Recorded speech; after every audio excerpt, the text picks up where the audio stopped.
Bismillahirrahmanirrahim. Assalamualaikum warahmatullahi wabarakatuh. Berjumpa kembali dalam konten kuliah hukum. Hari ini kita akan berbicara tentang santet ya. Kita akan melihat apakah santet itu adalah suatu tindak pidana atau bukan. Kalau santet itu adalah suatu tindak pidana, maka itu diatur dalam pasal berapa atau ketentuan apa, kira-kira begitu. Oke, sebelum lebih jauh kita berbicara tentang seperti apa santet dalam pandangan hukum Indonesia, kita lihat dulu definisi daripada santet itu sendiri. Nah, santet ini dalam Kamus Besar Bahasa Indonesia diartikan dengan sihir. Jadi santet itu adalah sihir, kira-kira begitu. Nah, atau juga bisa diartikan santet itu adalah suatu tindakan memasukkan benda-benda ke tubuh seseorang secara gaib dengan tujuan merusak kesejahteraan orang lain ataupun untuk menyakiti. Jadi bisa dikatakan bahwa unsur santet itu adalah suatu perbuatan. Perbuatan itu bentuknya adalah memasukkan suatu benda ke dalam tubuh orang lain dan itu dilakukan dengan mekanisme yang gaib, ya kan? Tujuannya adalah untuk merusak kesejahteraan orang atau untuk menyakiti. Jadi setidaknya itu yang kita pahami dari Kamus Besar Bahasa Indonesia tentang pengertian daripada santet itu sendiri. Nah, seperti apa pandangan hukum Indonesia terkait dengan santet ini? Nah, dalam ketentuan pasal 252 Undang-Undang Nomor 1 Tahun 2023, ketentuan ini sebenarnya masih akan berlaku di tahun awal 2026 ya. Jadi Undang-Undang Nomor 1 Tahun 2023 ini masih akan diberlakukan di tahun 2026.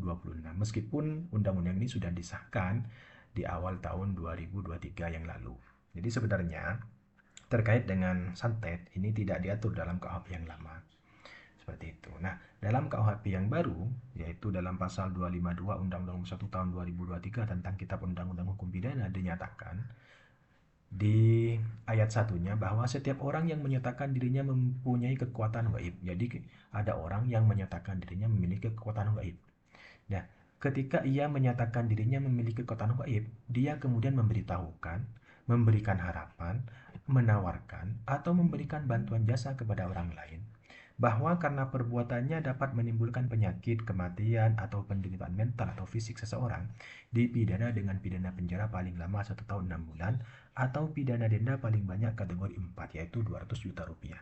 Sementara di ayat 2-nya dinyatakan bahwa jika setiap orang sebagaimana dimaksud pada ayat 1, melakukan perbuatan tersebut untuk mencari keuntungan, atau menjadikan sebagai mata pencaharian atau sebagai kebiasaan, pidananya dapat ditambah sepertiga. Jadi rumusan terkait dengan santet ini dirumuskan dengan tidak menyebutkan kualifikasinya.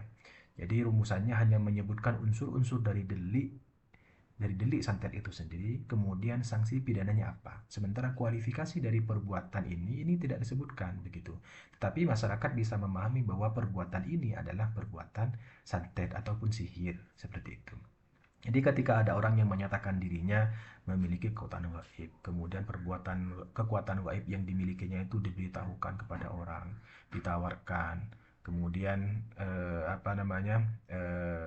sehingga timbul keyakinan bahwa atas perbuatan itu bisa menimbulkan penyakit, kematian, penderitaan mental atau fisik seseorang, maka ini dalam keyakinan masyarakat kita ini bisa disebut atau dikualifikasikan sebagai tindak pidana santet. Berapa ancamannya?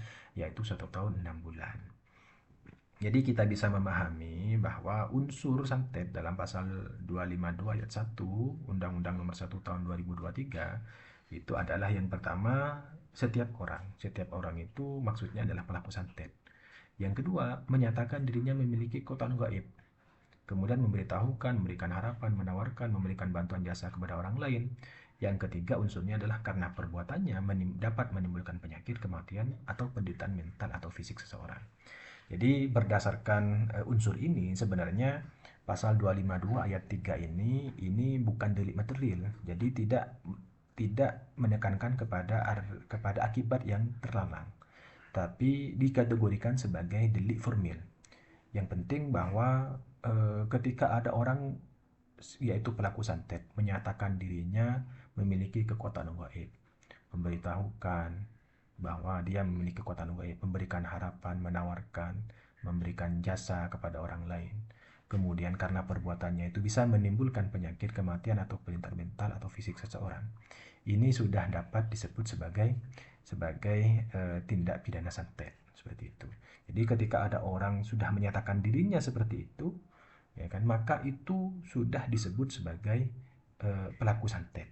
Tidak perlu adanya akibat dari perbuatan itu. Yang penting dia menyatakan dirinya bahwa dia memiliki kekuatan gaib yang dengan perbuatan gaib itu atau kekuatan gaib itu bisa menimbulkan penyakit, kematian atau penderitaan mental ataupun fisik kepada seseorang. Makanya kemudian dalam penjelasan pasal 252 ayat 1 di sana dinyatakan bahwa adanya ketentuan pasal 252 ayat 1 ini dimaksudkan untuk mencegah praktek main hakim sendiri, karena biasanya ketika masyarakat meyakini atau menganggap seseorang memiliki kekuatan gaib tertentu yang kemudian apa namanya eh, di apa namanya di diarahkan kepada saudaranya, misalnya kepada tetangganya ataupun kepada orang tuanya sakit, kemudian masyarakat setempat meyakini si A misalnya yang menyihir atau yang menyantet, maka biasanya masyarakat akan main hakim sendiri, seperti misalnya mengusir, sumpah pocong dan lain sebagainya, bahkan menganiaya si pelaku santet itu sendiri. Maka untuk menghindari praktek-praktek main hakim tersebut, maka lahirlah pasal 252 ayat 1 Undang-Undang Nomor 1 Tahun 2023. Nah, kira-kira seperti itu ya teman-teman yang bisa saya sampaikan. Kurang lebihnya mohon maaf, semoga bermanfaat. Akhirul kalam, wassalamualaikum warahmatullahi wabarakatuh.